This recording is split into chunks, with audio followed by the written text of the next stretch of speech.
Dipersembahkan oleh, didukung oleh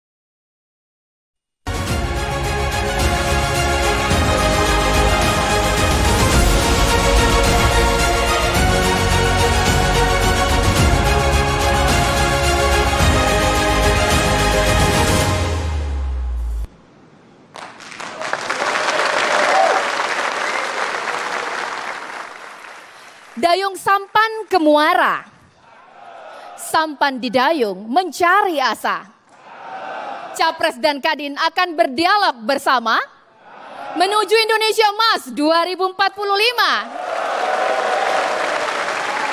Assalamualaikum warahmatullahi wabarakatuh. Anda menyaksikan dialog Capres bersama Kadin menuju Indonesia Emas 2045.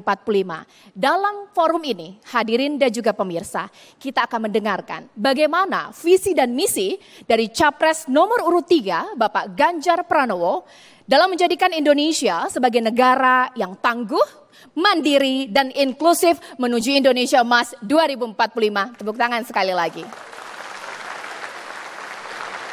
Hadirin dan juga pemirsa, bahwa acara yang Anda saksikan hari ini dapat terselenggara berkat kerjasama yang baik dari Kadin DKI Jakarta, Kadin Indonesia, dan TV One. Tanpa perlu berlama-lama lagi, langsung saja kita panggilkan moderator kita hari ini, Afi Liani.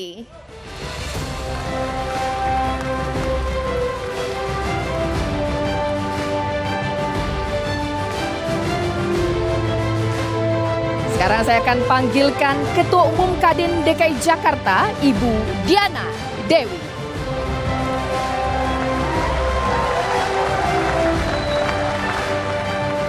Ketua Steering Komite Dialog Capres bersama Kadin, Bapak Tony Wenas.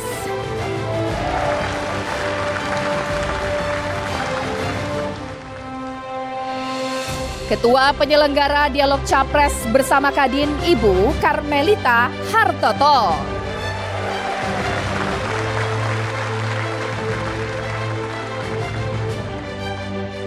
Ketua Dewan Pertimbangan Kadin Indonesia, Bapak Anindya Bakri.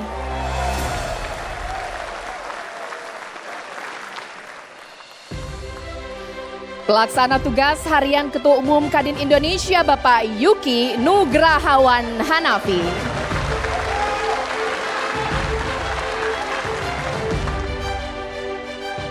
Hadirin dan pemirsa, marilah kita sambut dengan meriah calon presiden nomor urut 3, Ganjar Pranowo.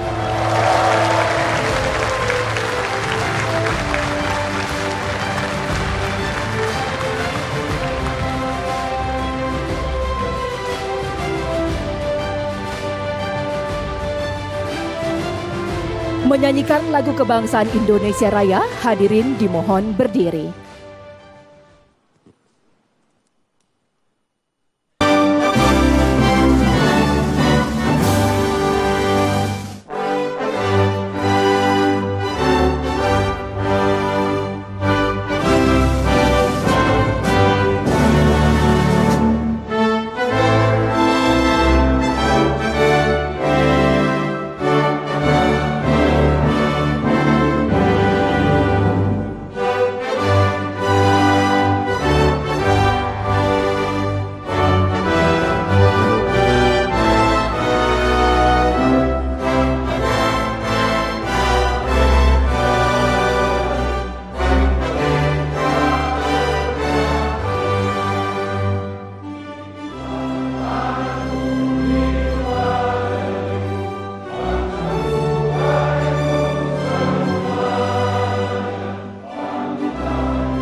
Hadirin dipersilakan duduk kembali, terima kasih. Kita lanjutkan acara kita di siang hari ini dengan mendengarkan sambutan yang akan disampaikan oleh Ketua Dewan Pertimbangan Kadin Indonesia kepada Bapak Anindya Bakri. Kami persilahkan. Nggak enak membelakangi Pak Capres, Komisi. Yang saya hormati calon Presiden Republik Indonesia 2024-2029, Bapak Ganjar Pranowo. Tepuk tangan dong. Terima kasih Pak untuk hadir pada kesempatan ini. Saya dengar Bapak bolak-balik dari Jawa Tengah. Terima kasih Pak. Dan juga yang saya hormati tentunya para pengurus Kadin Indonesia dan juga Ketua Kadin seluruh provinsi Indonesia yang merupakan tulang punggung Kadin. Dan di sini juga hadir Ketua Umum dari Asosiasi Gabungan Himpunan Ikatan yang merupakan anggota luar biasa Kadin Indonesia. Dan tidak lupa di sini ada Ketua Tim Pemenangan Nasional calon Presiden nomor 3 Pak Arsyad Rashid. Selamat datang. Selamat datang ke habitat Bapak. Yang saya hormati direksi, tentunya jajaran TV One serta Permisa dan rekan-rekan sekalian. Assalamualaikum warahmatullahi wabarakatuh. Salam sejahtera buat kita semua. Shalom, Om Swastiastu, Namo Buddhaya, salam kebajikan. Pertama-tama marilah kita panjatkan puji dan syukur kehadirat Allah Subhanahu wa taala sehingga kita semua berada di tempat yang indah ini tentunya bersama Pak Ganjar.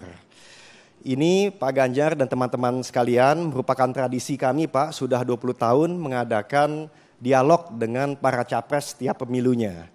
Karena kami merasa dengan dialog begini kami bisa mengerti lebih banyak visi misi ekonomi para capres dan tentunya bisa dialog yang partisipatif dan juga aktif. Bapak-bapak, ibu-ibu sekalian, memang Kadin ini merupakan payung dunia usaha sehingga kami merasa sudah sewajarnya untuk melakukan dialog dan membuat forum seperti ini. Dan kami yakin juga bahwa dialog seperti ini tujuannya bukan saja berbicara, tapi bisa mensejahterakan masyarakat luas. Bapak-bapak, ibu-ibu sekalian, tentu kali ini juga spesial karena memang di dalam Kadin ini telah membuat roadmap Pak, roadmap Indonesia Emas 2045. Ini merupakan suatu yang sangat spesial yang kami ingin tentunya mendapat masukan, berdialog, menyelaraskan dengan visi misi Bapak Ganjar dalam hal ini. Dan juga Pak, di akhir daripada sambutan kami juga mendoakan supaya Bapak sukses dan juga semakin satset. Dan saya lihat juga dengan jaket Top Gun-nya, mudah-mudahan lanjutkan dan tambahkan. Wassalamualaikum warahmatullahi wabarakatuh. Ya, terima kasih Bapak Anindya Bakri atas sambutannya. Selanjutnya marilah kita mendengarkan sambutan yang akan disampaikan oleh Pelaksana Tugas Harian Ketua Umum Kadin Indonesia kepada Bapak Yuki N. Hanafi. Kami persilahkan. Bahaya ini, bahaya. Izin Pak, Ketua Umum yang sedang berhalangan sementara, saya mohon izin. Bismillahirrahmanirrahim. Yang kami hormati, kami cintai dan kami banggakan, calon Presiden nomor 3, Bapak Haji Ganjar Pranowo, SHMIP.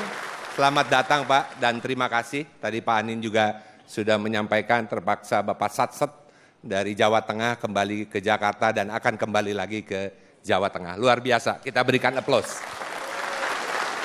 Tentunya di sini hadir teman-teman atau Bapak, Ibu dari Dewan Kehormatan, mantan Ketua Umum kami Pak Suryo Bambang Sulisto. Kita berikan aplaus. Dewan Usaha atau yang mewakili Pak Hairul Tanjung.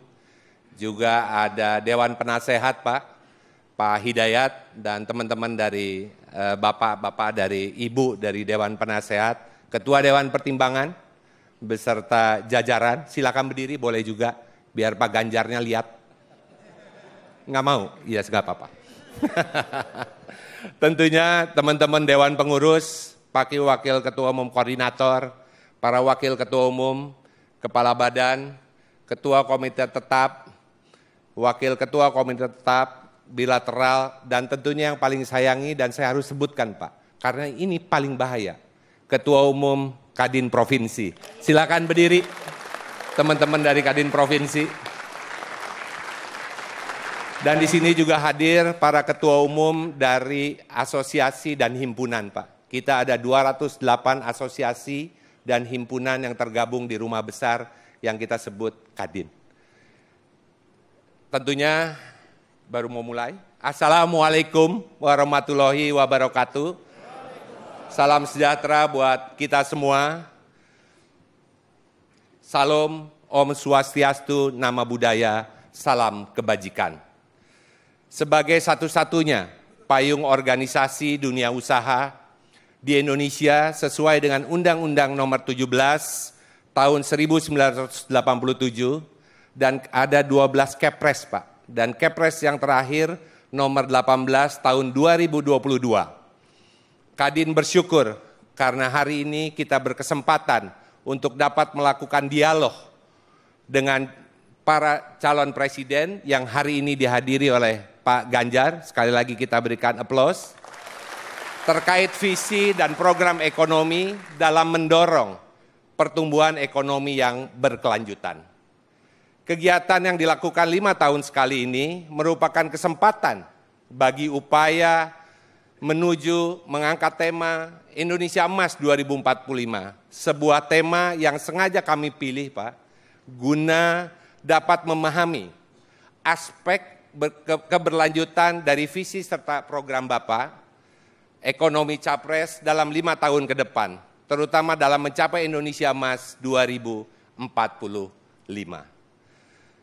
Menuju ekonomi nasional yang dapat lepas landas dari middle income trap serta berada pada urutan keempat ekonomi terbesar ke dunia. Indonesia emasnya udah pasti Pak, 100 tahunnya insya Allah. Yang belum pasti itu middle income trap-nya sama masuk ekonomi terbesar 4 di dunia. Inilah mungkin yang kita akan bahas bersama. Tentunya sebelum menutup sambutan ini, Kadin Indonesia ingin menggarisbawahi bahwa pemilu tahun 2024 ini dicermati oleh seluruh kalangan dunia usaha di daerah, di nasional bahkan internasional.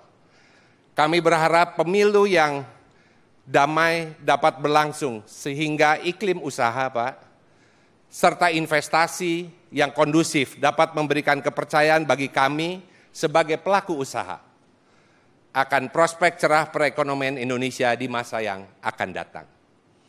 Akhir kata, tentunya saya ingin menyampaikan ucapan terima kasih dan kami bersungguh-sungguh Pak membuat acara ini. Bahkan kita tidak libur tahun baru untuk acara Bapak ini. Ya, jadi kita dibantu oleh beberapa materi teman-teman, semua kita duduk di sini Pak. Dan tentunya saya tidak akan berpanjang lebar karena waktu yang terbatas Bapak. Saya ingin menyampaikan akhir kata terima kasih kepada seluruh panitia, steering committee, organizing committee, ketua penyelenggara, tentunya TV One, ya, beri aplaus juga ke TV One. Karena kita live Pak, serta seluruh pihak yang terlibat dalam terselenggaranya dialog Capres bersama Kadin. Mari bersama kita jaga pemilu agar berjalan dengan damai, sehingga momentum pertumbuhan ekonomi tetap terjaga demi kesejahteraan kita semua. Dengan semangat gotong royong, dengan identitas Bhinneka Tunggal Ika, dan berlandaskan pada Pancasila, mari kita berkolaborasi bersama untuk membangun bangsa Indonesia. Terima kasih. Wabillahi taufiq wal hidayah. Wassalamualaikum warahmatullahi wabarakatuh. Terima kasih atas sambutannya Bapak Yuki N. Hanafi. Kita lanjutkan acara kita dengan mendengarkan sambutan yang akan disampaikan oleh Ketua Umum Kadin DKI Jakarta kepada Ibu Diana Dewi. Kami persilakan.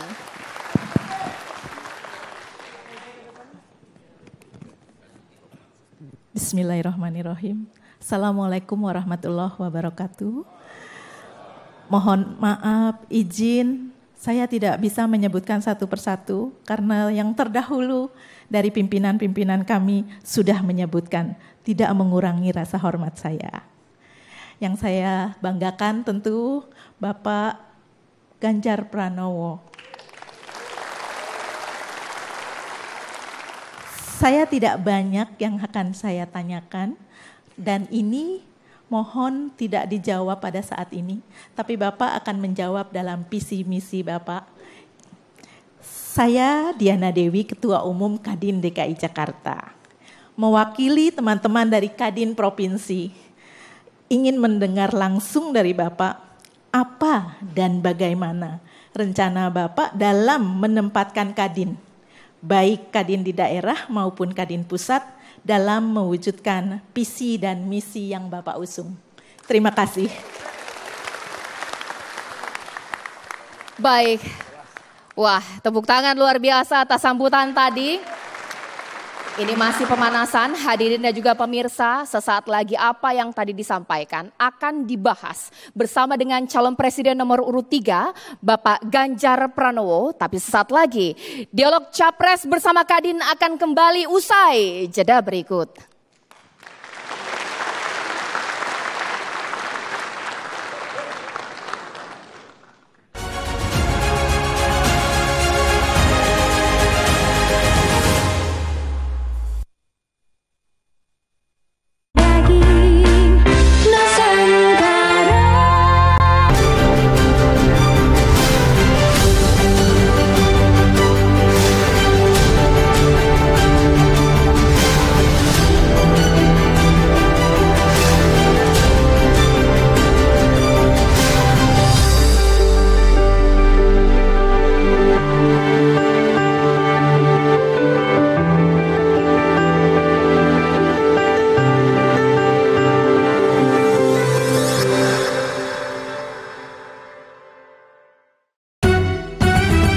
Wadimor sarung khas Indonesia, Wadimor beragam coraknya, Wadimor sarung istimewa, terasa lebih sempurna.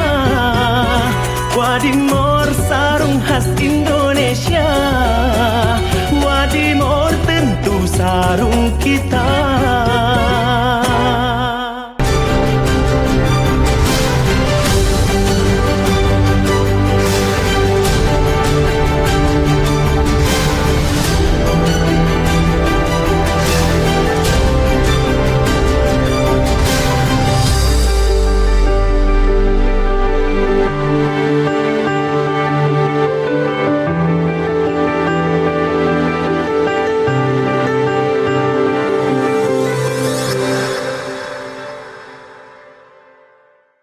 Kiranya dengan membunuh kita semua bangsa Aceh dapat dimusnahkan begitu saja. Kisah pahlawan perempuan Aceh yang berjuang menumpas para penjajah. Hanya ada satu pilihan, Jenderal Kapenyan atau Lojang Mekubur di Tanonyo. Saksikan film spesial Cut Nyak Dien jam 11 malam hanya di TV One. Wadimor sarung khas Indonesia, Wadimor beragam coraknya, Wadimor sarung istimewa, terasa lebih sempurna. Wadimor sarung khas Indonesia, Wadimor tentu sarung kita. Wadimor tentu sarung kita. Ini tersedia berbagai produk, dari yang frozen sampai yang kemasan. Tempatnya nyaman, harga terjangkau, halal, dan juga berkontak. Untuk info lengkap, cek Instagram @tokodaging_nusantara. Kodaging Nusantara, semua kebutuhan tersedia. Kodaging Nusantara, Kodaging.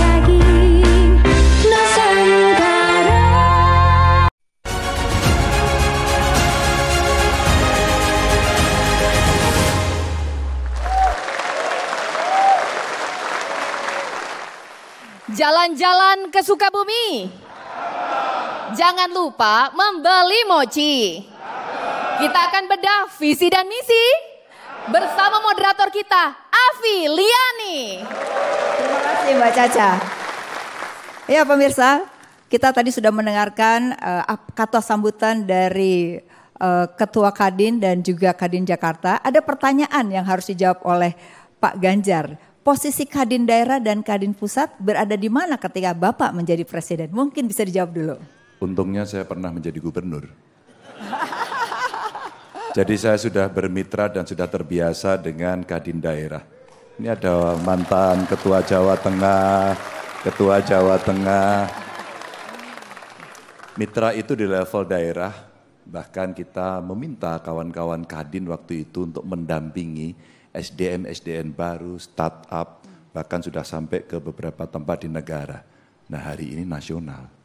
Kalau nasional mitranya tentu paling strategis, karena hampir dari seluruh cita-cita visi misi, sebenarnya kalau di Parasaripatinya itu tinggal satu aja.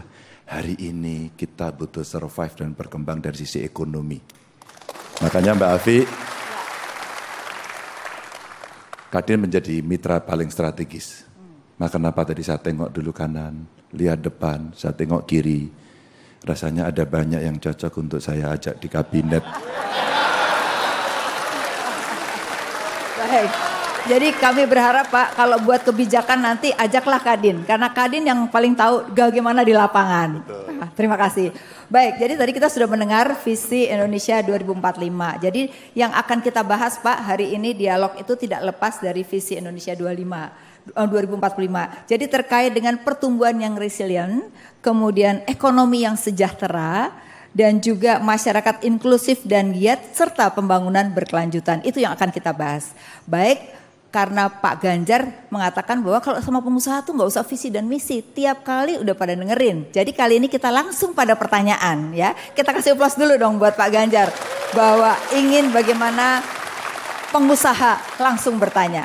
Oleh karena itu Pak, yang pertama kami persilakan Pak Sarman Simanjorang, Wakil Ketua Umum Bidang Pengembangan Otonomi Daerah. Kami persilakan pertanyaannya. Ini gaspol ini ya. Gaspol ini.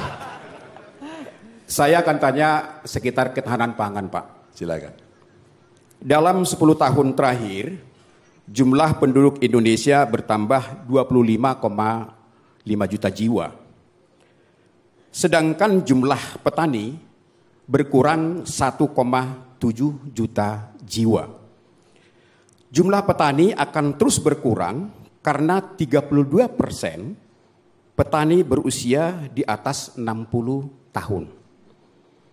Sedangkan anak-anak muda kurang berminat menjadi petani baru. Ekosistem pertanian juga belum baik. 59% petani menggarap lahan di bawah 0,5 hektar. Sehingga sulit mendapatkan bibit, pupuk, dan teknologi karena kecilnya skala usaha. Di sisi lain, nilai tukar petani semakin menurun akibat rendahnya produktivitas dan masih rendahnya teknologi. Pertanyaannya, satu, bagaimana strategi Bapak untuk meningkatkan produksi pangan dan mewujudkan kemandirian pangan? Yang kedua, apa strategi Bapak untuk meningkatkan pendapatan petani melalui modernisasi pertanian sekaligus mewujudkan kemandirian industri pertanian? Mohon perkenan Bapak untuk menjawab. Terima kasih. Terima kasih Pak Sarman. Jadi itu tadi Pak pertanyaannya. Yang menarik memang petani tua makin banyak, yang muda nggak mau jadi petani, tapi kan kita mau jadi mandiri pangan. Silakan dijawab. Boleh nggak saya jawab satu sesi besar ini untuk tahan pangan saja, jangan ada pertanyaan yang lain. Banyak Pak, pertanyaan 9. Iya, mohon maaf ini karena waktunya terbatas. Satu, sudah betul jawabannya tadi sudah disinggung sedikit. Modernisasi pertanian, nggak ada pilihan lain. Saya habis dari sawah ini, sepatu saya masih semuanya kena, habis dari sawah tadi bertemu dengan mereka. Pertanyaan yang sama saya tanyakan kepada orang tuanya. Siapa di antara Bapak Ibu sekalian yang kepingin anaknya jadi petani? Nyaris tidak ada. Tidak pernah ada insentif yang diberikan kepada anak muda untuk bertani. Modernisasi menjadi sebuah pilihan dengan mekanisasi pertanian. Lahan yang makin sempit itu mesti dilakukan pola konsolidasi lahan. Kami pernah punya uji coba waktu itu di Sukoharjo. Bagaimana?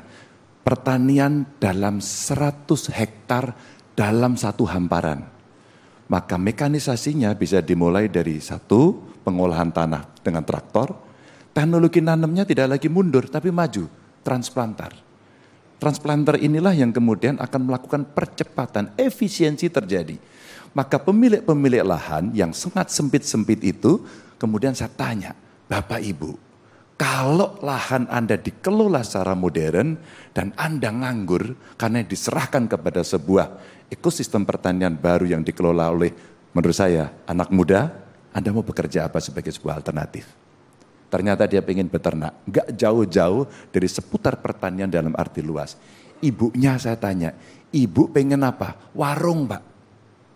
Ternaknya pun sampai saya tanya, Pak, sudah keluar, Pak? 3, Pak. Pilihannya 3. 1, sapi. 2, kambing. Yang ketiga, unggas, Pak. 3. Itu pilihan yang mereka berikan kepada kami. Maka sebenarnya kalau kemudian korporatisasinya itu bisa dilakukan, mengajak anak muda dilatih, SDM-nya bagus, saprotan-saprodinya disiapkan, Pak, praktek ini sudah terjadi. Tapi saya lihat kenapa hanya anak-anak ini yang mau melakukan. Satu, dia punya ideologis. Kami akan melakukan karena kami ingin tahan dan daulat. Tapi yang lain enggak menjanjikan.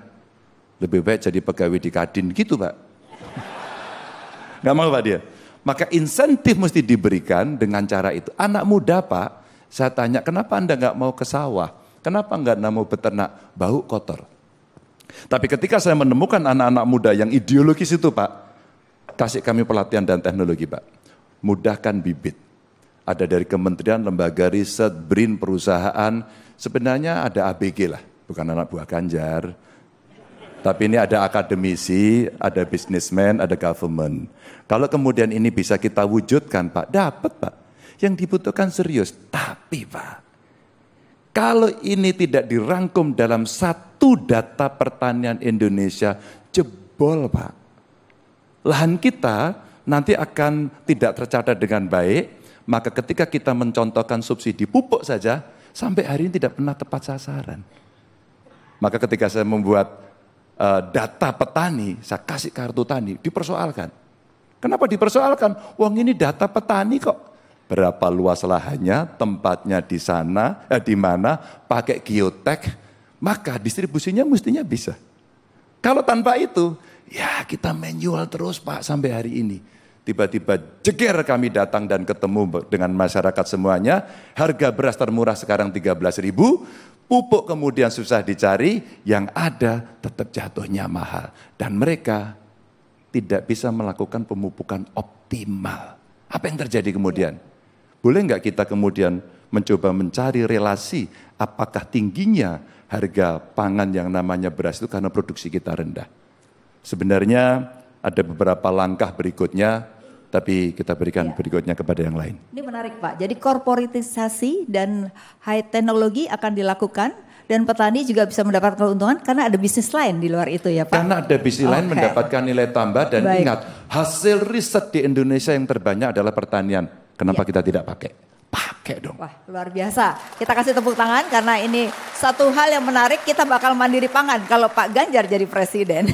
Oke, baik. Berikutnya ada pertanyaan yang kedua, Pak, yaitu terkait dengan industri farmasi dan alat kesehatan. Kami persilakan Pak Randi Teguh, Ketua Komite Tetap Alat Kesehatan. Silakan, Pak. Siap, Pak Ganjar. Selamat sore. Sehat, Pak, ya? Oh, selamat sore, betul. Ya. Iya. Tadi Bapak dari sawah, semoga tidak dari rumah sakit karena kondisi sehat. Pertanyaan saya dari industri farmasi dan kesehatan. Pandemi COVID-19 mengajarkan Indonesia dalam industri farmasi dan kesehatan 90% bahan baku komponen tergantung pada impor. Kita ketahui industri farmasi, kimia dasar, komponen sangat tergantung kepada industri kimia dasar dan petrokimia. Data di negara tetangga, misalnya Vietnam, mereka punya 29 industri petrokimia, sementara Indonesia baru 4. Terkait dengan riset and development, khususnya seperti di alat kesehatan, pengembangan industri alat kesehatan melalui inovasi sangat panjang, butuh waktu, karena harus melalui 2 Valley of Death, bahkan dalam dana riset hanya 0,05% dari PDB, dibandingkan negara maju yang rata-rata sekitar 3% dari PDB. Saya punya 2 pertanyaan.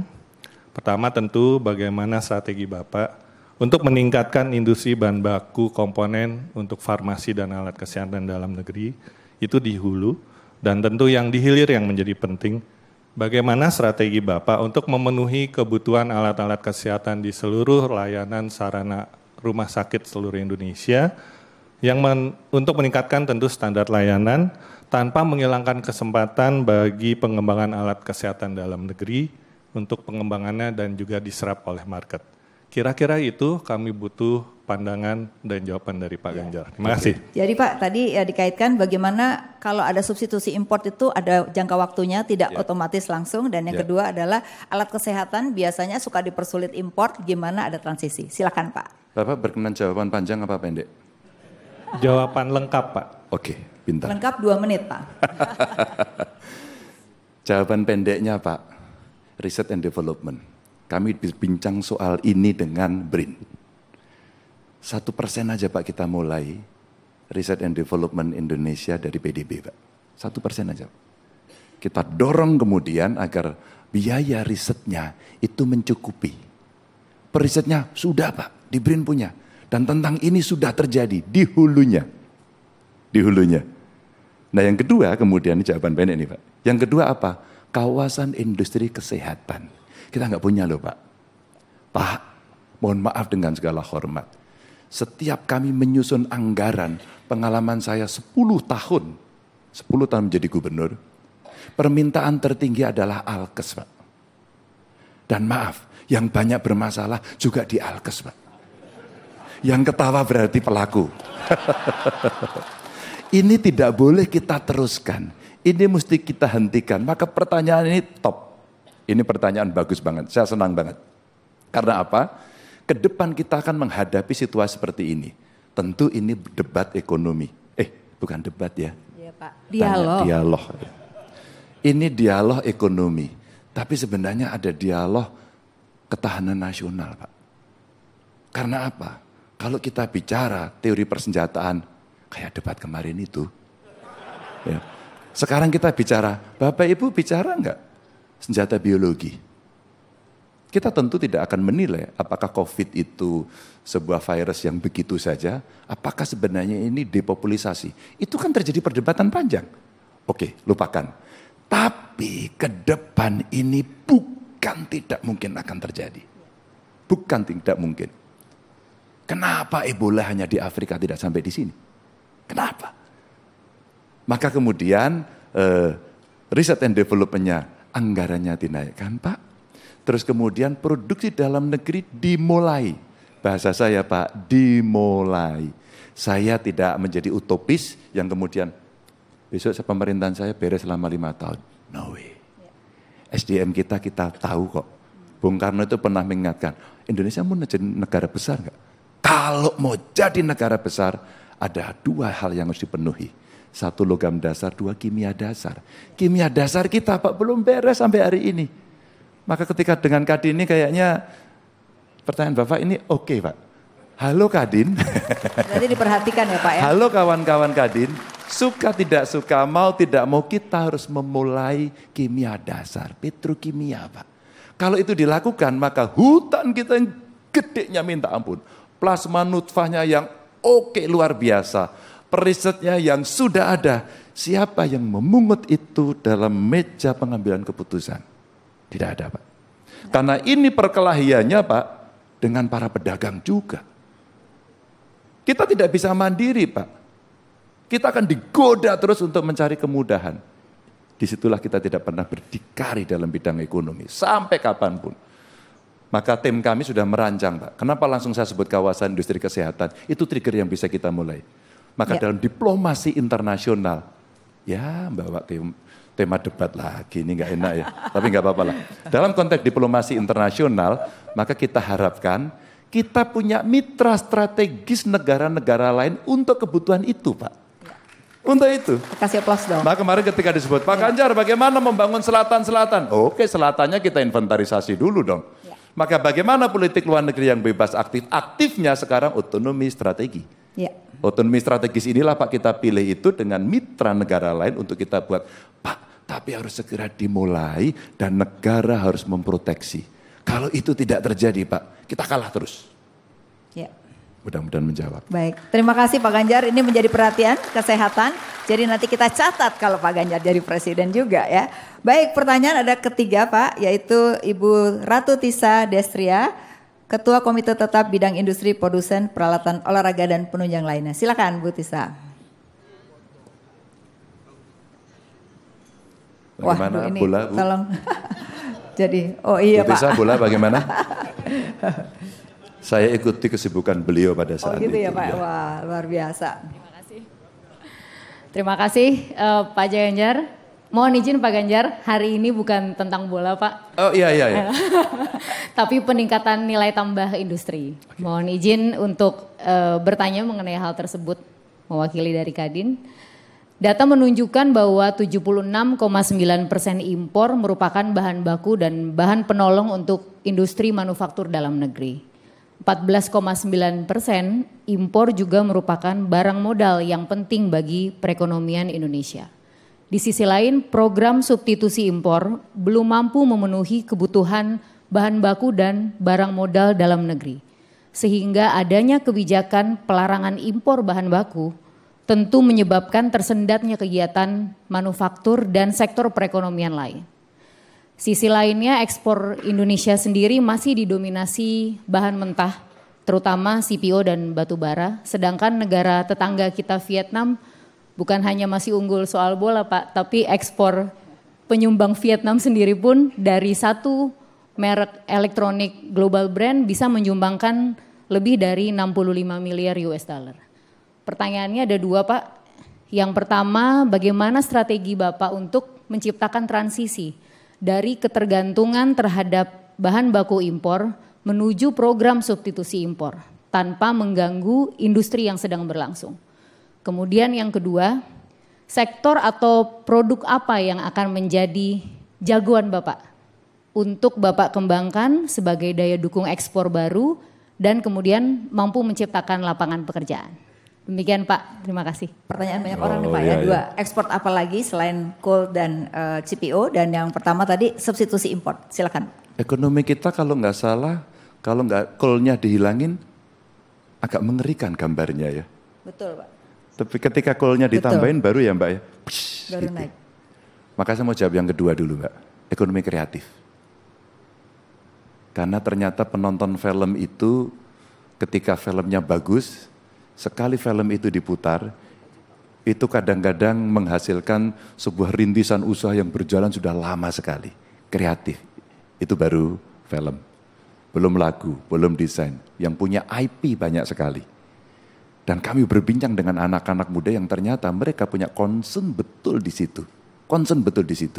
Sehingga kemudian mereka berharap ekonomi kreatif inilah kalau kita bicara agar ekonomi hijau berjalan, alam tidak rusak karena dieksploitasi dan kita tidak mau memikirkan alternatif potensi ekonomi Indonesia, maka kita akan masuk di situ terus. Padahal kalau ini kita buka anak-anak muda punya potensi yang gedenya minta ampun. Waktu kami berbincang dengan kawan-kawan ahli, beberapa di antaranya saya kira pelaku yang ada di Kadin ini, apa sih pentingnya internet cepat? Salah satu ada di situ. Bagaimana sih anak-anak di ujung-ujung Indonesia, di remote area bisa mendapatkan akses semua yang baik. Ternyata tidak bisa dia mendapatkan akses internet yang baik. Maka saya bilang, bikin internet gratis untuk mereka. Berbasis dari itu, dan mereka punya knowledge yang bagus, maka sebenarnya kreatif hub-nya tinggal disediakan. Kolaborasi di antara mereka sebenarnya memunculkan tokoh-tokoh baru.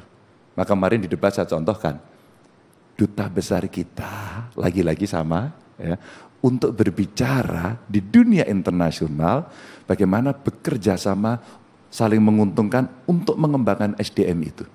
Saling latih, saling produksi, saling mengisi, kemudian kita unggul. Itulah otonom strategi dalam politik luar negeri yang saya ceritakan kemarin. Kalau itu terjadi, maka sebenarnya ini alternatif ekonomi ke depan. Maka kalau kita punya sumber daya alam, simpan dulu. Simpan dulu. Karena kita akan berpikir sangat panjang. Kita belum mencari loh yang di luar angkasa. Kita masih berkutat di sini kok. Negara lain sudah lari ke sana. Jangan-jangan ada energi, ada material yang lebih bagus. Tapi beberapa kawan profesor dari ITB kemarin mengingatkan, Mas, research and development. Jangan-jangan beberapa material yang kita ekspor, raw material itu, ikutannya yang lain banyak karena kita tidak mampu melakukan penelitian soal itu. Padahal kalau iya, jangan-jangan itu material yang banyak. Tadi yang pertama apa? Sorry. Yang pertama tadi belum saya jawab. Yang satu lagi tadi pertanyaannya mengenai bahan baku yang akan disubstitusi impor. Oh iya, bahan baku yang disubstitusi. Maka ketika kita bicara hari ini kita punya, kalau salah satunya umpama yang dua unggulan lah ya, coal sama sawit. Sawit. Ya, batu bara sama sawit. Ya udah itu jadikan anchor dulu. Sekarang lagi geser ke nikel. Lagi geser nih nikel, lagi agak laku gitu.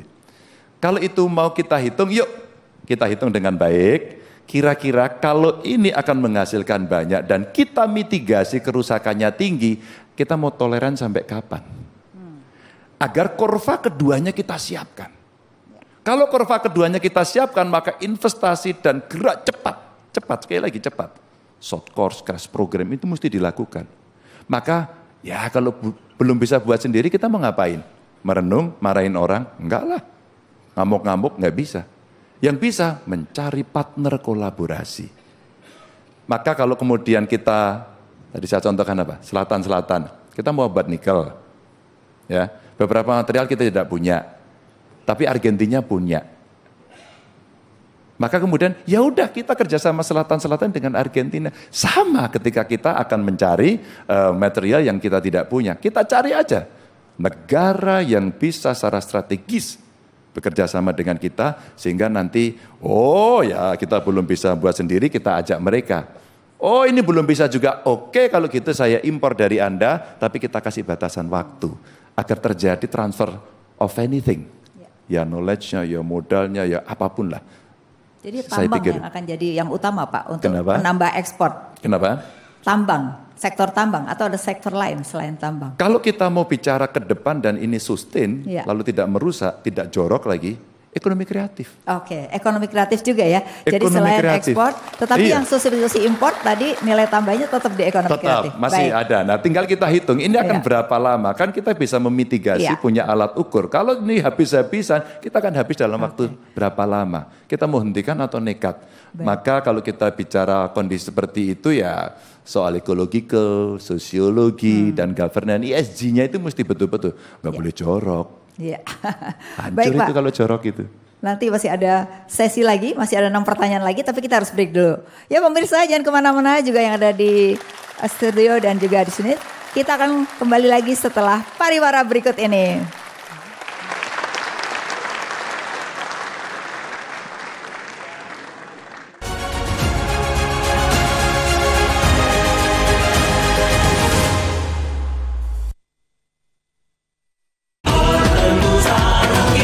Wadimor, tentu sarung kita.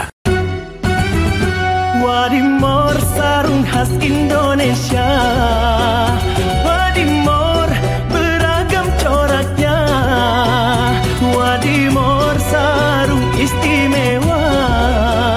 Terasa lebih sempurna. Wadimor sarung khas Indonesia. Wadimor tentu sarung kita.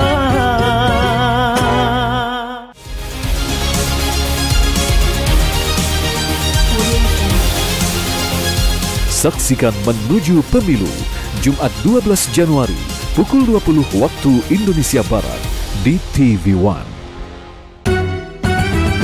Wadimor sarung khas Indonesia. Wadimor beragam corak.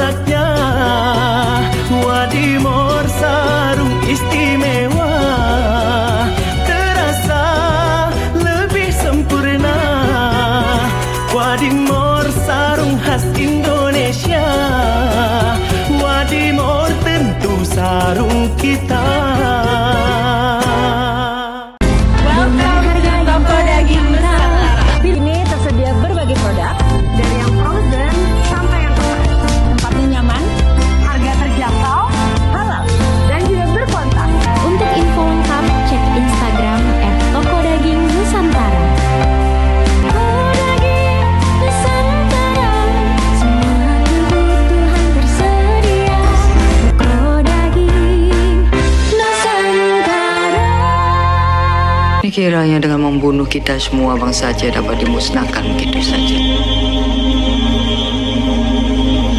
Kisah pahlawan perempuan Aceh yang berjuang menumpas para penjajah. Hanya ada satu pilihan.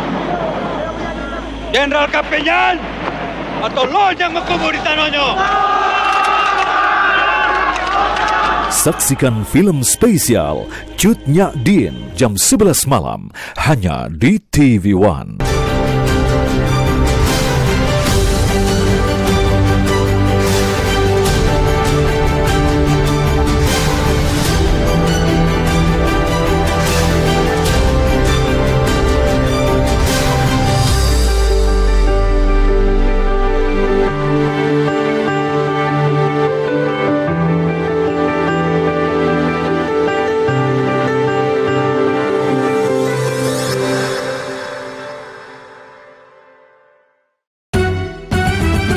Wadimor sarung khas Indonesia, Wadimor beragam coraknya, Wadimor sarung istimewa, terasa lebih sempurna. Wadimor sarung khas Indonesia, Wadimor tentu sarung kita.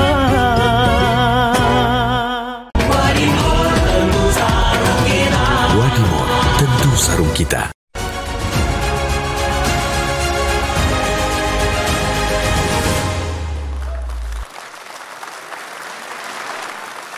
Ya, masih bersama saya Afiliani dan masih acara dialog bersama Kadin dan Capres Bapak Ganjar Pranowo.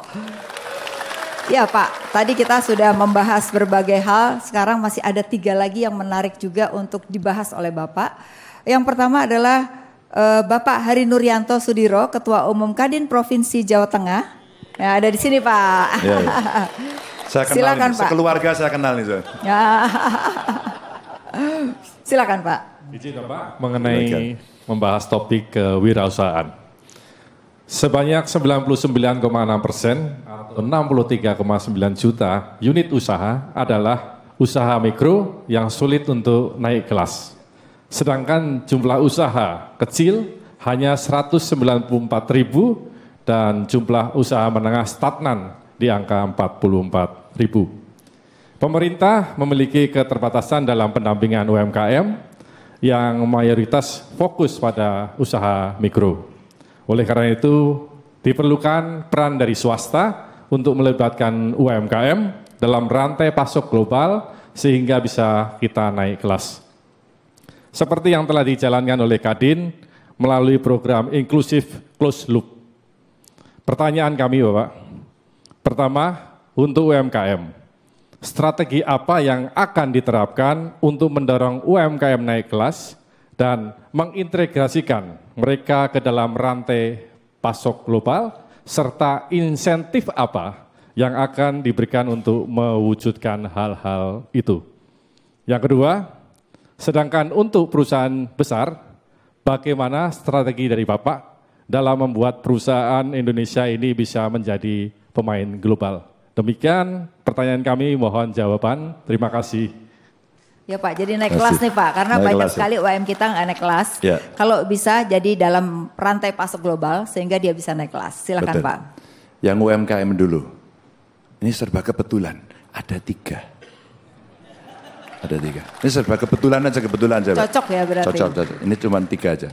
Yang pertama memastikan bahwa yang UMKM itu dia tahu persis apa yang dia kerjakan atau produknya. Ya. It's about product knowledge. Ketika dia tahu persis di situ, maka assessment dilakukan oleh pemerintah. Disitulah kemudian nanti dia akan perlu pelatihan, fasilitas, macam-macam. Begitu ini tumbuh, dia masuk yang berikutnya. Yang kedua, apa? Akses modal. KUR dimunculkan. Bapak Ibu saya mau cerita ya. Kejadian ini sungguh-sungguh terjadi di Jawa Tengah. Mas Yanto ini tahu ini. Dari dulu saya minta tolong Mas Yanto, minta tolong Mas Kukrit waktu itu. Kadin, bantulah kami. Maka kemudian banyak sekali akhirnya kolaborasi. Jadi seperti anak asuh begitu. Dan akhirnya kami mendapatkan masukan. Pak, Kalau seperti ini kondisinya, suku bunga banknya tinggi sekali, kami UMKM nggak bisa Pak. Lalu saya panggil sebagai pemilik bank, waduh, saya sebagai pemilik bank, waktu itu Bank Jateng. Coba Anda konsultasi sama OJK, berapa suku bunga terendah yang bisa kita tentukan? Itu berdebat lama sekali. Akhirnya Pak kita bisa Pak, Bapak mau ekstrim 6% Pak. Kalau Bapak agak sedikit moderat 7% Pak. Oke, 7% laksanakan besok. Kita bikin semacam kur buat kita sendiri 7%. Itulah yang menginspirasi kur nasional dari 12 turun ke 9. Pas diumumkan 9 inilah Pak Presiden mengumumkan, saya bisiin, Pak saya sudah punya 7% Pak. Waduh gitu. Akhirnya turun ke 7%, akhirnya turun ke 6%. Itu tadi baru yang kedua. Tapi kedua saya tidak pakai jari. Ya, pakai jarinya yang ketiga. Nah, nanti dikira ini kan nggak enak saya. Nah yang ketiga adalah pendampingan. Pendampingan inilah untuk naik kelas. Begitu naik kelas, kami bekerja sama dengan beberapa pengusaha dan kita agak nekat dikit. Teman-teman duta besar kita minta satu-satu. Saya teleponin sendiri Mbak. Tak teleponin Mas Yanto. Tolong dong dibantu. Akhirnya Jepang. Kita jualan. Akhirnya Jepang ke Osaka. Mereka minta, saya mau segala produknya, tapi tolong dikurasi dulu, terus kami akan seleksi. Akhirnya masuk. Yang masuk makanan. Tapi di Perancis tidak. Yang Perancis ini macam-macam bisa masuk. Saya punya teman Perancis, akhirnya diambil dan kemudian sudah repeat order. Lalu yang terakhir di Benelux. Di Benelux ini ternyata lebih banyak pada produk asli Jawa Tengah waktu itu. Furniture, apalagi yang solid wood. Itulah yang kemudian bagaimana strategi UMKM naik kelas. Maka kalaulah kemudian kita ini punya banyak duta besar, saya kira mereka menjadi pemasar, menjadi fasilitator, juga menjadi orang-orang yang nantinya betul-betul duta kita untuk bicara ekonomi. Maka saya bicara mau politik luar negeri kayak apapun, hari ini yang dibutuhkan Indonesia adalah ekonomi. Jadi itu udah masuk program ya Pak ya untuk Sudah. UMKM naik kelas. Betul. Dan juga bagaimana perusahaan besar bisa jadi. Nah perusahaan besar itu satu yang dia minta, ini udah ngomong sama saya, Pak Ganjar saya minta satu lah, kepastian hukum. Kami tidak bisa Pak, kejar sana, kejar sini, kurang dikit dipersoalkan, problem Pak. Yang kedua problem pajak. Pajak ini juga sama Pak, kita diburu terus katanya sudah teks amnesti masih dikejar-kejar. Ya, maka Bapak bicara betulnya semangat sekali, apakah pernah menjadi korban Pak? Maka kemudian saya bilang, kenapa kita tidak melakukan sebuah simplifikasi report system? Ya. Kalau sudah ada dan itu masuk dalam sistem besar, itu kan gampang sekali. Kalau udah bayar nggak bisa ditagih-tagih, ya buka aja di situ. Jadi kalau bisa dipersulit ngapain dipermudah itu jangan lagi terjadi ya pada pemerintahan nanti ya Pak harusnya. Kenapa saya bersama Pak Mahfud? Biar orang nggak takut. Ya, asik. Gitu. Oke Pak. Dan Pak Mahfud bisa melakukan itu. Jadi yang besar silakan. Kalau ada sesuatu kita akan menyiapkan namanya government super apps. Itu untuk apa? Untuk lapor biar langsung sampai pada presiden. Wah keren banget nih. Nah pertanyaan berikutnya tuh terkaitan juga dengan perpajakan nih Pak, menarik. Karena tadi Bapak sudah bilang masalah perpajakan mesti disimplify. Nah gimana caranya, ada yang mau nanya juga. Silakan Pak Tony Wenas, Wakil Ketua Umum Bidang Investasi. Kita kasih aplaus. Selamat siang Pak Ganjar. Pertanyaan kami mengenai perpajakan Pak. Rasio pajak dari tahun ke tahun tuh mengalami peningkatan. Tetapi bila dibandingkan dengan negara lain, itu masih relatif rendah, yaitu di kisaran 10%. Saat ini jumlah wajib pajak baru belum mengalami peningkatan yang signifikan. Dan di sisi lain, wajib pajak yang existing masih belum optimal pembayarannya. Hal ini tentu sangat mempengaruhi kondisi persaingan usaha, di mana pelaku usaha yang taat bayar pajak harus bersaing dengan pelaku usaha yang tidak taat bayar pajak, sehingga cost yang taat akan lebih tinggi daripada yang tidak taat. Dan ini tentu saja menimbulkan persaingan yang tidak sehat. Pertanyaannya adalah bagaimana strategi Bapak untuk dapat meningkatkan tax ratio Indonesia, baik dengan ekstensifikasi pajak melalui penambahan jumlah pajak baru, maupun intensifikasi melalui optimalisasi pajak bagi wajib pajak yang belum taat pajak agar dapat menciptakan persaingan usaha yang sehat. Mohon jawabannya Pak Ganjar. Ini menarik pertanyaan pengusaha Pak, pengen taat pajak tapi saingan sama yang tidak taat pajak. Ngapain saya bayar pajak? Udah taat-taat, yang sana nggak bayar pajak, enak aja, kira-kira gitu ya Pak ya. Kalau bahasanya gitu rasanya lebih asik tadi Pak. Saya menunjukkan kedongkolannya gitu ya. Pak Wenas ini bagus sekali pertanyaannya, karena juga kami mendengarkan, maka saya sentil tadi, saya sentil sedikit. Kayaknya omongan saya benar ya tadi ya, merasakan kan ya.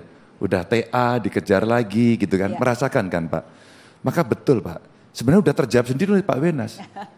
Jadi mau dilakukan gitu Pak. Ekstensifikasi dan intensifikasi. Intensifikasi itu optimalisasi. Bukan memeras, beda loh ini.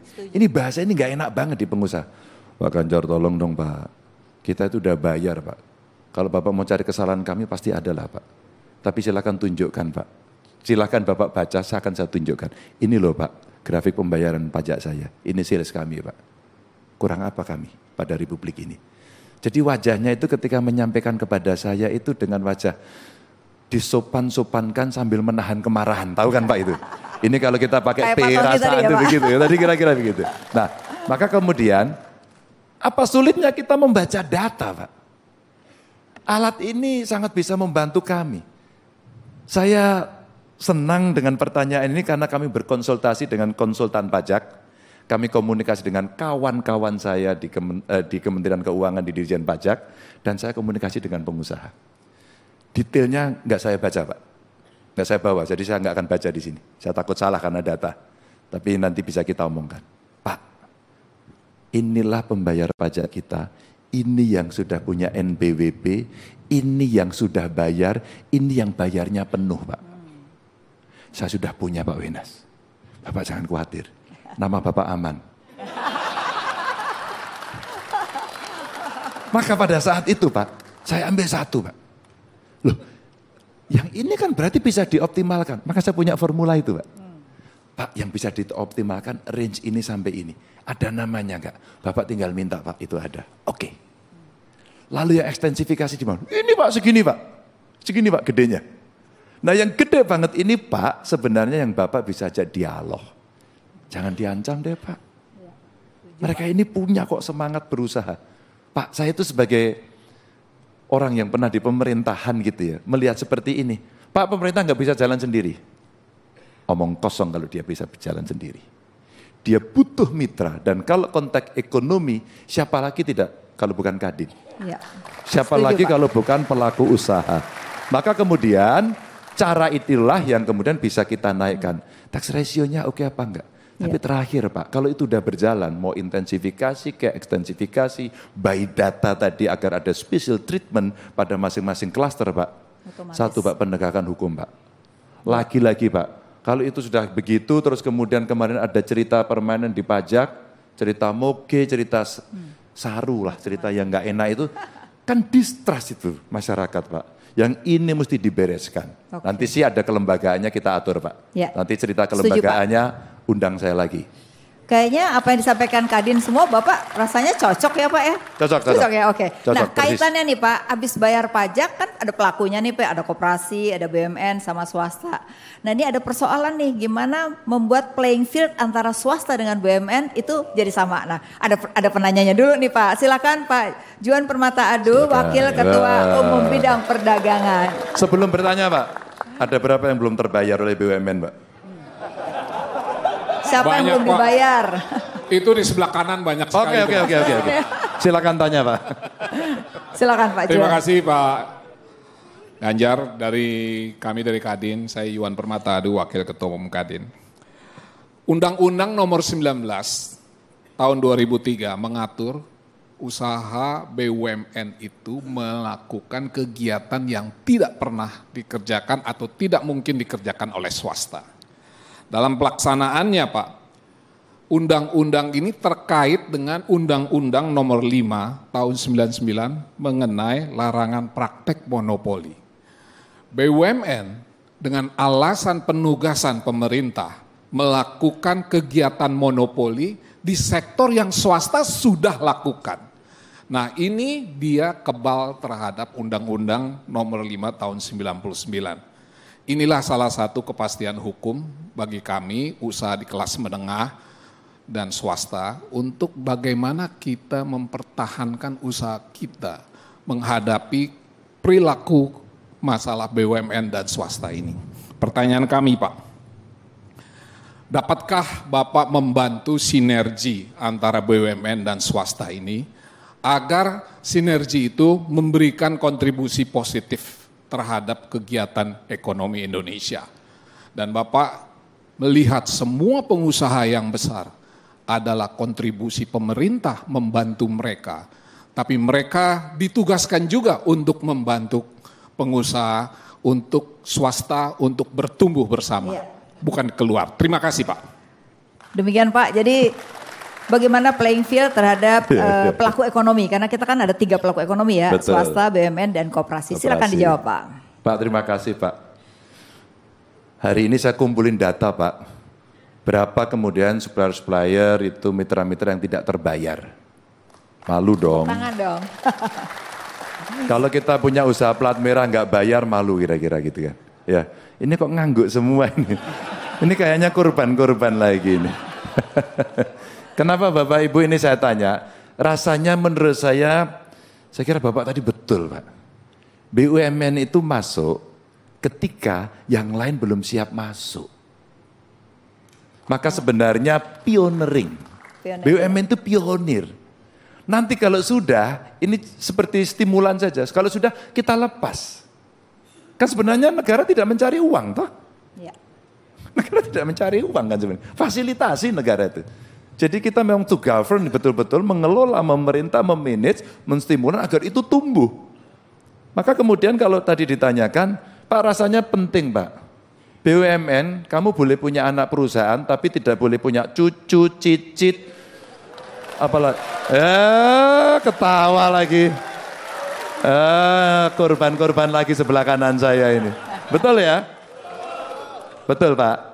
Maka begitu Bapak tadi bicara monopoli, saya coba memahami, memutar otak saya.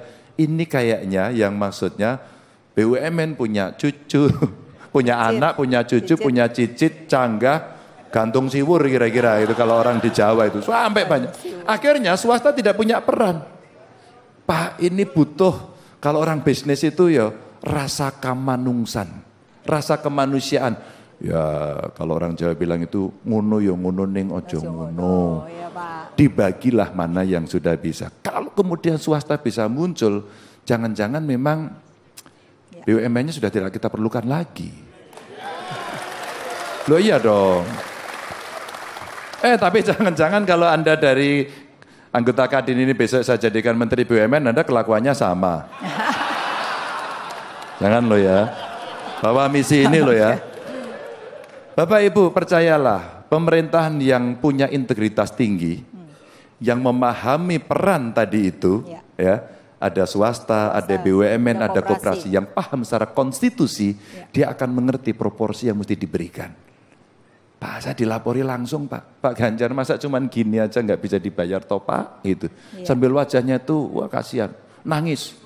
Hah? Nangis ya? Kemarin ikut nangis nggak di medsos? Oh, awas. Kreditnya nggak bisa bayar nih Pak. Ya, maksud saya, nah kalau sudah begitu, saya punya pengalaman bagaimana membawa pemerintahan. Pak, kalau sudah seperti itu dan tidak selesai, maka pemimpin tertinggi harus menyelesaikan, suka tidak suka, mau tidak mau. Waktu di Jawa Tengah kami sering diomongin, wadul mereka. Wadul itu apa ya bahasa Indonesianya? Ngadu. Mereka ngadu aja. Hal-hal yang sepele, tapi karena sepele buat rakyat itu nggak selesai-selesai, maka kita juga harus ngurusi sepele. Dan itu menjadi koreksi kita sebagai pemerintah bahwa, kamu tidak menjalankan yang teknis. Maka dengan godam dari pimpinan tertinggi, kita ngomong seperti itu bisa laksanakan. Bahkan saya ngomong gitu, waktu ketemu dengan para pengusaha yang tunggakannya masih banyak. Tunggakannya banyak. Pak Ganjar tolong dong selesaikan. Rasanya dia sedang membuat surat kuasa ke saya untuk saya menjadi debt collector. Apa minta sulitnya, Mbak? bantuan jadi debt collector jadinya ya Pak. Loh, kalau saya ingin membantu rakyat saya Oke. dengan kondisi Betul. yang faktanya benar, mana datanya? Menteri kamu sini, kamu selesaikan besok. Bayar. Panggil tuh BUMN-nya, kenapa masalahnya? Pasti selesai lah. Kalau enggak, dia merasa enggak bisa. Silakan lapor ke menteri, ya menterinya sulit ditemui. Ngantrinya panjang enggak bisa. Pakai government super app, lapor, saya punya dashboardnya, oh ini kalian enggak bisa. Maka setuju enggak Bapak Ibu? Kalau nanti dulu pertanyaan belum selesai. Belum setuju. Ini sautannya. Setuju nggak kalau menterinya kita buatkan KPI kabinet? Jadi kalau dia nggak perform, yang nilai masyarakat loh ya, bukan saya. Maka halo partai pengusung, Oke. tolong ganti, tarik. Baik Pak, terima kasih jawabannya menarik dan ternyata berbagai pertanyaan itu sudah dalam pemikiran Bapak Ganjar Pranowo. Baik pemirsa dan juga para hadirin, jangan kemana-mana karena setelah pariwara berikut ini kita akan kembali setelah pariwara berikut ini. Terima kasih.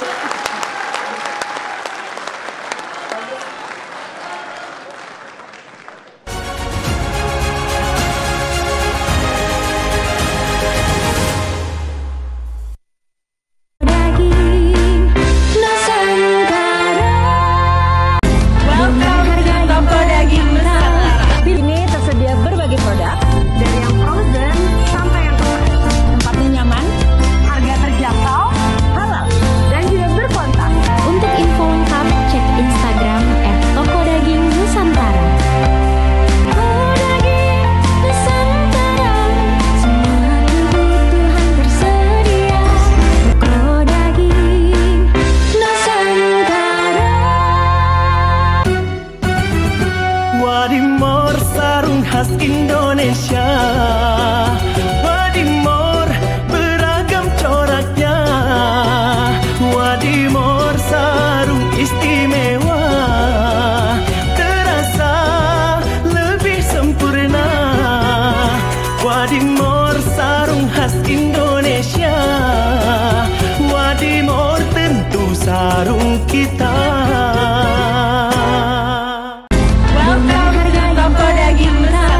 Ini tersedia berbagai produk dari yang frozen sampai yang kemarin. Tempatnya nyaman, harga terjangkau, halal, dan juga berkontak. Untuk info lengkap, cek Instagram @tokodaging_nusantara. Kodaging Nusantara, semua kebutuhan tersedia. Kodaging Nusantara. Untian ilmu dan nasihat dari guru-guru kita pekan ini. Ustadz Ahmad Slamet Ibnu Syam, Kiai Haji Haris Hakam, dan Ustadzah Ebira Hasanatina membahas tema Berdamai dengan Takdir. Disiarkan langsung dari Masjid Al-Ikhlas, Komplek Polri, Jatirangga, Kota Bekasi. Damai Indonesiaku, live Sabtu hanya di TV One. Wadimor sarung khas Indonesia. Wadimor beragam coraknya. Wadimor sarung istimewa. Terasa lebih sempurna. Wadimor sarung khas Indonesia. Wadimor tentu sarung. Wadimor tentu sarung kita.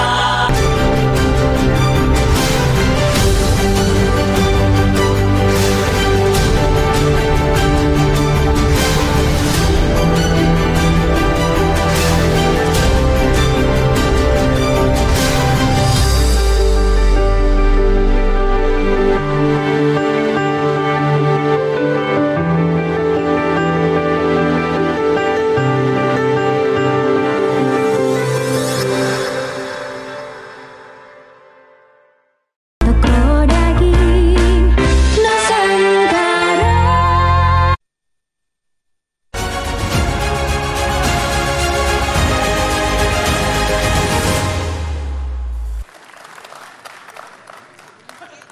Masih bersama saya Afiliani dan dialog Kadin bersama Capres Bapak Ganjar Pranowo. Saat ini kita juga masih ada penanya nih Pak Ganjar. Sebelum Masih ada ya? kita akhiri, ada satu yang sangat penting sekali karena bicara tentang green economy. Kami persilakan Ibu Sinta Wekamdani, Wakil Ketua Umum Koordinator Bidang Kemaritiman dan Investasi Luar Negeri. Silakan Bu. Terima kasih Pak Ganjar. Ini pertanyaan yang penting sekali yang berhubungan dengan pembangunan berkelanjutan. Salah satu pilar yang ada di roadmap tadi. Nah, mungkin kalau kita tahu kan Indonesia sudah komitmennya ya, untuk mencapai net zero itu pada 2060. Namun kalau kita lihat itu masyarakat miskin itu masih 25 juta di Indonesia. Hampir miskin 75 juta. Sehingga 100 juta atau 52% dari populasi Indonesia itu masih yang daya beli rendah. Nah kalau kita ngambil contoh aja satu sektor energi. Kita tahu kita mau mempercepat EBT ya untuk energi baru terbarukan, tapi biayanya kan lebih tinggi Pak. Ya kan kalau kita lihat pembangkit tenaga surya dibandingkan dengan batu bara itu kan jauh lebih tinggi. Sehingga subsidi yang harus dikeluarkan pemerintah itu kan bakal lebih besar untuk energi transisi ini. Juga kalau kita melihat biaya yang dikeluarkan juga untuk masyarakat lebih besar. Nah, pertanyaannya sederhana Pak, bagaimana bisa menseimbangkan yang namanya kita mau mencapai energi transisi, tapi dengan kemampuan masyarakat, gitu. Kita kan maunya just transisi Pak, tidak hanya energi transisi. Itu saja. Terima kasih Bu Sinta. Jadi pendapatan masyarakat supaya tetap baik dan energi terbarukan bisa jalan. Itu gimana caranya itu aja Pak? Saya kira pertemuan COP kemarin ya, di Uni Emirat itu juga semua menagih janji banyak negara kok. Dan rasanya juga persis seperti Mbak Sinta sampaikan, tidak mudah. Kita punya pilihan transisi energi.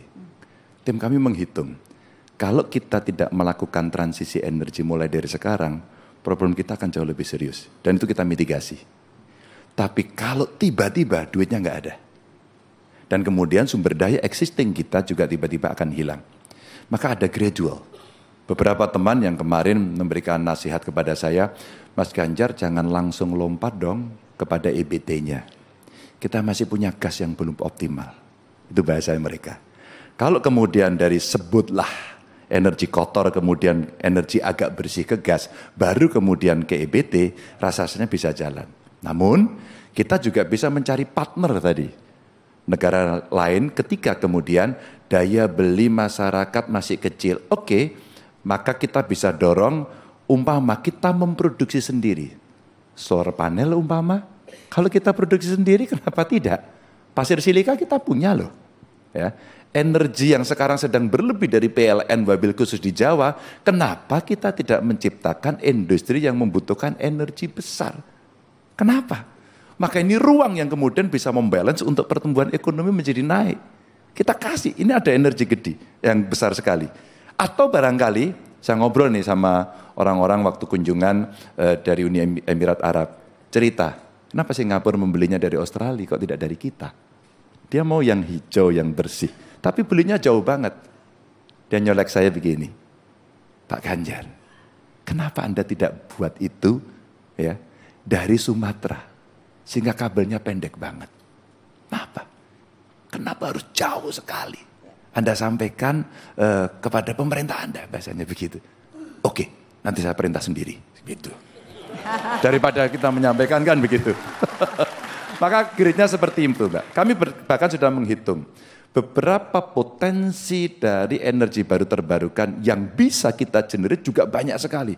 Geothermal umpama, ya, ada gas rawa. Ini saya praktekkan untuk sebutan kami Desa Mandiri Energi. Itu kita praktekkan. Jadi 25-30 tahun mereka sudah free. Fasilitasnya nggak sulit, engineer-nya juga nggak terlalu kesulitan mengerjakan ini. Ini yang kita lakukan. Kalau tidak, kita punya hutang kurang lebih 1.300 triliun. Akan menanggung kerusakan. Tapi untuk investasi balance, kurang lebih juga 1.300 triliun.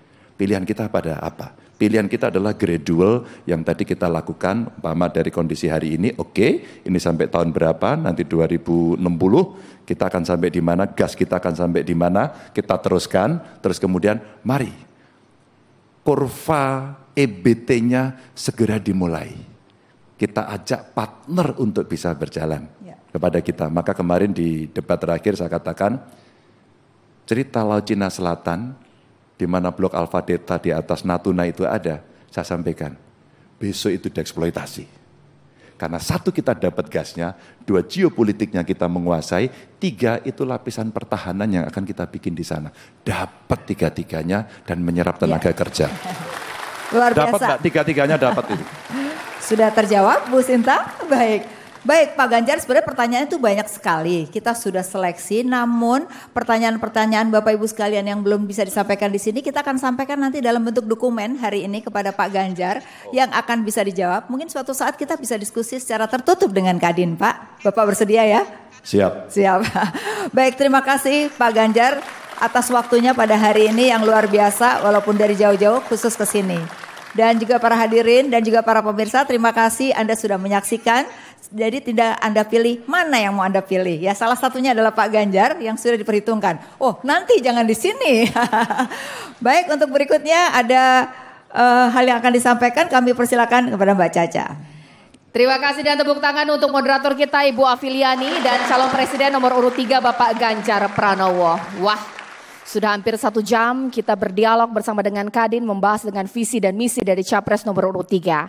Kita lanjutkan acara kita hari ini dengan penyerahan simbolisasi yakni karikatur dan buku menuju Indonesia Emas 2045. Saya panggilkan dengan segala hormat di sini Ketua Dewan Pertimbangan Kadin Indonesia Bapak Anindya Bakri untuk memimpin jalannya seremoni penyerahan karikatur dan buku, dan juga Bapak Yuki Hanafi yang merupakan pelaksana tugas harian Ketua Umum Kadin Indonesia. Dan Ketua Umum Kadin DKI Jakarta Ibu Diana Dewi, Ketua Penyelenggara acara debat hari ini Ibu Karmelita dan Ibu Sinta Kamdani, Waketum Koordinator Bidang Kemaritiman Investasi dan Luar Negeri, juga Bapak Tony Wenas yang merupakan Ketua Steering Komite acara kita hari ini. Ya, yang pertama saya akan pandu penyerahan figura karikatur yang akan diserahkan Ibu Diana Dewi kepada Capres nomor urut 3 Bapak Ganjar Pranowo.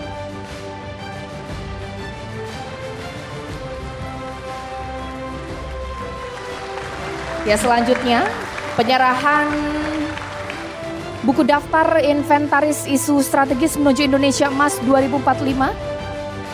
Ya baik, kita akan berfoto. Inilah dia karikatur yang diserahkan untuk Capres nomor urut 3. Selanjutnya Ibu Karmelita Hartoto akan menyerahkan buku daftar inventarisir isu strategis menuju Indonesia Emas 2045. Ya, selanjutnya Bapak Anindya Bakri akan menyerahkan buku peta jalan Indonesia Emas.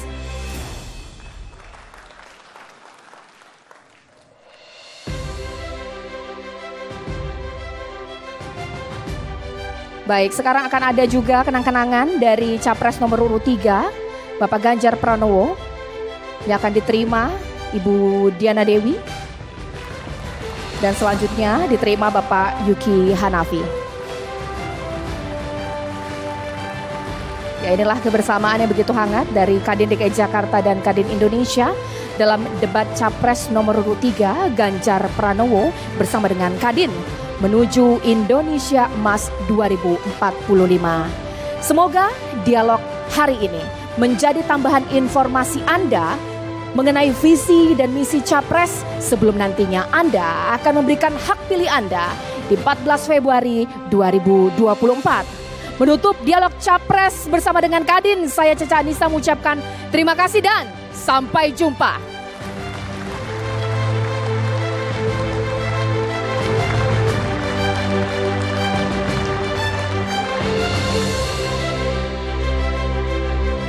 Sebuah negara yang kaya.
Dipersembahkan oleh, didukung oleh